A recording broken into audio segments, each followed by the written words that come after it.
रानी कौशला देवी त्रिलोक सिंह के साथ सोम के पास गई थी। उन्होंने सोम को सच बताने के लिए उकसाया, लेकिन सोम ने फिर भी झूठ कहने की कोशिश की और इसलिए रानी कौशला ने उसे जान से मारने की धमकी दी। त्रिलोक सिंह की तलवार सोम की गर्दन पर लगी हुई थी और उसका एक हाथ त्रिलोक सिंह ने ऐसे जकड़ रखा था कि उसे हिला भी नहीं पा रहा था सोम। रानी कौशला देवी ने सोम को उसके पिता के बारे में कुछ भी नहीं बताया था, लेकिन मन ही मन उसने कहा, वाकई में मातंगी और वर्षिकार जितने बेवकूफ थे, उनका पुत्र उतना ही बड़ा चालाक निकला। लेकिन हम भी किसी से कम नहीं हैं। आज तो इसे सत्य बताना ही पड़ेगा, अन्यथा मारा जाएगा। सोम कोई जवाब नहीं दे रहा था, जिससे तंग आकर कौशला देवी ने त्रिलोक सिंह से कहा, भाई ये मुंह नहीं खोलेगा, और वैसे भी इसके मरने से हमें कोई नुकसान तो होने वाला नहीं है, बल्कि फायदा ही होगा, क्योंकि ये सम्राट का पुत्र बनकर उनका राज सिंहासन प्राप्त करना चाहता है, जो कि हमारे पुत्र अजात शत्रु का है। इसलिए इसे मारकर फेंक दीजिए और ऐसी जगह फेंकिएगा जहाँ इसका देह भी किसी को ना मिले। आप ठीक कह रही हैं बहन, वैसे भी इसके रहने से या ना रहने से इस महल में किसी को कोई फर्क नहीं पड़ने वाला। इतना कहकर त्रिलोक सिंह ने अपनी तलवार उठा ली थी और सोम ये देखकर घबरा गया और उसने उनके सामने हाथ जोड़ लिए और कौशला देवी से कहा, रुकिए रानी कौशला देवी, ऐसा मत कीजिए, कृपया करके रुक जाइए। ठीक है, हम रुक जाते हैं, लेकिन तुम सच बताओ, सम्राट के पुत्र बनने का ढोंग क्यों कर रहे हो? रानी कौशला देवी ने अपनी आंखें बड़ी करते हुए सोम से पूछा। तो सोम ने हिचकिचाते हुए जवाब दिया, वो मैं आम्रपाली और सम्राट का विवाह होने नहीं देना चाहता, इसलिए मैंने आम्रपाली से ये झूठ कहा ताकि वो सम्राट से विवाह करने का विचार छोड़ दे। ये सुनकर कौशला देवी के चेहरे पर कुटिल मुस्कान आ गई। त्रिलोक सिंह और कौशला देवी दोनों ने ही रहस्यमय ढंग से एक दूसरे की तरफ देखा। सोम के मन की बात जानकर उन दोनों को बहुत खुशी हो रही थी, लेकिन रानी कौशला देवी ने फिर भी गंभीर स्वर में आगे सवाल किया, तो क्या तुम्हारे ये ढोंग रचने के बावजूद आम्रपाली ने विवाह करने से इनकार कर दिया तो सोम ने नामे सिर हिलाते हुए जवाब दिया, नहीं। तभी त्रिलोक सिंह ने तपाक से कहा, आम्रपाली ने मना कर दिया, इसका मतलब तुम्हारी योजना पर पानी फिर जाएगा, तो अब क्या तुम पीछे हट जाओगे? एक तरफ रानी कौशला देवी ने सोम को डरा धमकाकर उसके झूठ के पीछे का सच पता लगा लिया था, तो दूसरी तरफ कवि निरंजन स्वामी ने एक ऐसी स्त्री की सुंदरता का बखान किया जिसके बारे में सुनकर हर कोई हतप्रभ था। अजात शत्रु भी इस बात को मानने से इनकार कर रहा था। उन्होंने अजात शत्रु के सामने शर्त रखी और कहा, मैंने उस अनूप सुंदरी स्त्री को देखा है और अपनी कविता के माध्यम से उसकी सुंदरता का बखान भी कर सकते हैं, लेकिन क्या आप उसकी प्रतिमा बना सकते हैं? कवि निरंजन स्वामी की बात सुनकर अजात शत्रु कुछ पल के लिए विचार में डूब गए। वहां बैठे प्रत्येक छात्र और आचार्य सभी अजात शत्रु की जवाब की प्रतीक्षा कर रहे थे। तभी प्रधानाचार्य ने कहा, यदि इंद्र की अप्सरा से भी ज्यादा सुंदर स्त्री हमारे भारतवर्ष में है, तो हम भी ऐसी दिव्य सुंदरता की धनी युवती का दर्शन करना चाहेंगे। लेकिन कवि निरंजन अजात शत्रु का जवाब सुनना चाहते थे कि क्या वो उस प्रतिमा को बनाने के लिए तैयार है। कुछ ही देर बाद अजात शत्रु ने कहा, ठीक है, हम उस प्रतिमा को बनाने के लिए तैयार हैं, क्योंकि हमें भी देखना है। यदि वो वाकई में इतनी ही सुंदर है और यदि आपने सच में उसे देखा होगा तो आप उसके स्वरूप का वर्णन करने में जरा से भी चूक नहीं करेंगे। कवि निरंजन मुस्कुराए और शालीनता से जवाब देते हुए कहा, अवश्य, उनकी दिव्य सुंदरता हमारी आंखों में अभी भी विराजमान है, तो सांप बनाने में गलती मत कीजिएगा।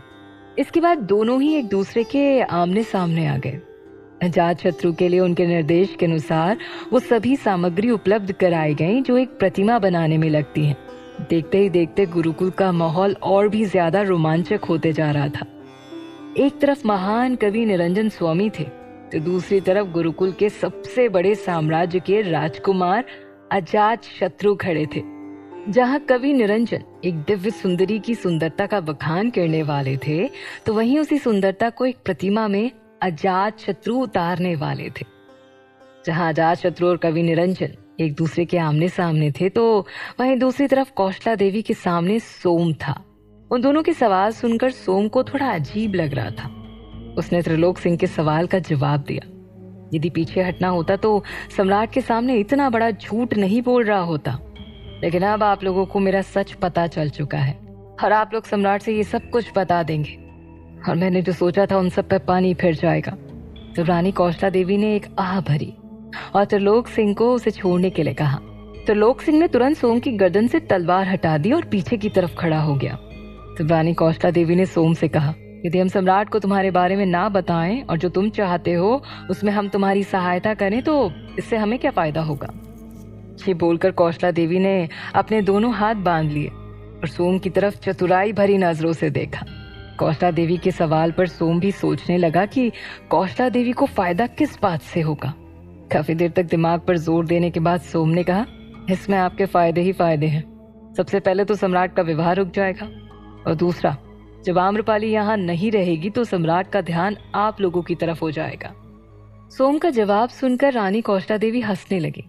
त्रिलोक सिंह ने भी ऐसे मुस्कुराया जैसे सोम ने कोई बचकानी बात कर दी हो। कुछ देर तक हंसने के बाद कौशला देवी ने एक गंभीर रूप धारण कर लिया और फिर कहा, हमें आम्रपाली को सम्राट से इतना दूर करना है कि सम्राट पलट कर दोबारा उसके पास जा ही ना सके, ना वो सम्राट के पास आ सके। तुम्हारी सहायता करेंगे, लेकिन तुम्हें हमें वचन देना होगा कि आम्रपाली को यहाँ से इतनी दूर लेकर चले जाओगे कि दोबारा कभी लौट कर नहीं आओगे। रानी कौशला देवी सोम का साथ दे रही थी। ये सुनकर सोम बहुत खुश हो गया, लेकिन फिर उसमें उसे कुछ गड़बड़ लगी। उसने संदेह भरे स्वर में कौशला देवी से पूछा, हम भी यही चाहते हैं कि कभी भी सम्राट आम्रपाली के पास ना आए। एक बार हम इस मगध से चले गए तो दोबारा लौटकर कभी नहीं आएंगे, लेकिन हम आप पर भरोसा क्यों करें? आप हमारी सहायता क्यों कर रही हैं? यहाँ तो पहले से ही आपके कई सारे लोग हैं।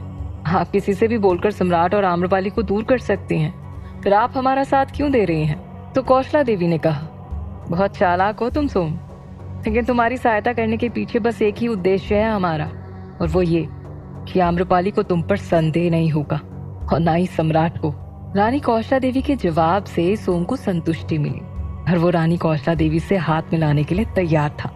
इधर कौशला देवी को लग रहा था कि सम्राट को सोम पर संदेह नहीं होगा। वहीं सम्राट अपने कक्ष में थे और उसके साथ अंतेय नाग था। सम्राट अपने कक्ष में इधर से उधर चल रहे थे। उनके चेहरे पर परेशानी साफ झलक रही थी। वो सोम के बारे में सोच रहे थे और उन्होंने उसके बारे में सब कुछ अंतेय नाग को बता दिया था। तो अंतेय नाग ने कहा, सम्राट, यदि आप कहें तो हम सोम से सच उगलवा सकते हैं कि वो ये सब क्यों कर रहा है।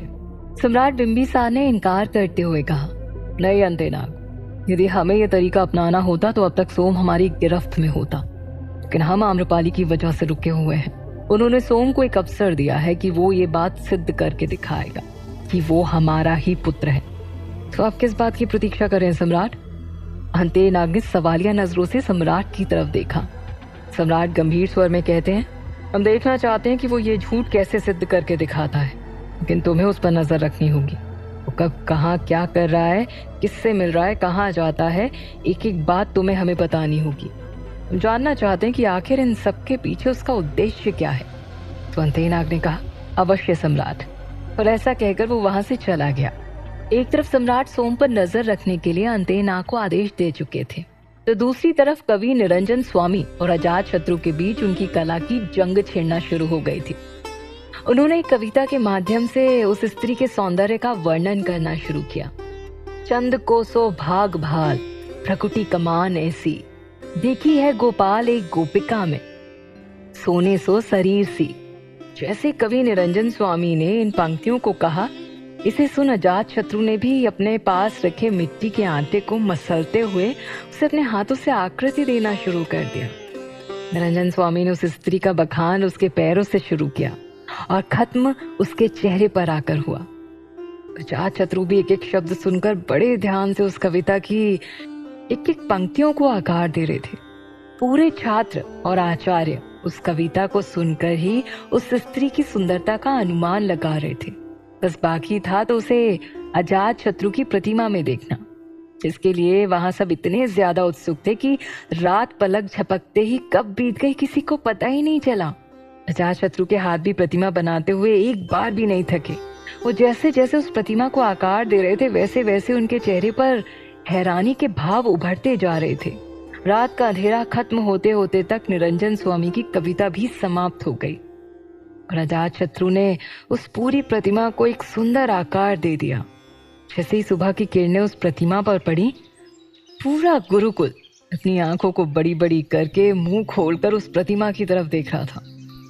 अजात शत्रु भी उस मूर्ति के सामने खुद मूर्ति बनकर खड़ा था। कवि निरंजन स्वामी उन सबकी तरफ ऐसे देख रहे थे जैसे उनका कार्य साकार हो गया हो। तब उन्होंने अजात शत्रु से प्रतिमा के सामने आकर उनकी सराहना करते हुए कहा, अद्भुत राजकुमार, इस प्रतिमा को देखकर हमें ऐसा प्रतीत होता है मानो हम उन्हीं को देख रहे हों। वाकई आप एक बहुत अच्छे कलाकार हैं।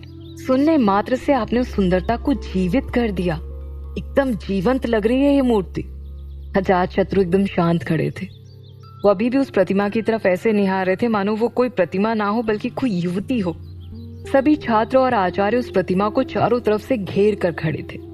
तभी प्रधानाचार्य वहां पर आए और उन दोनों की प्रशंसा करते हुए कहते हैं, मानना पड़ेगा, हमने अपने जीवन काल में पहली बार ऐसी कला का प्रदर्शन देखा है।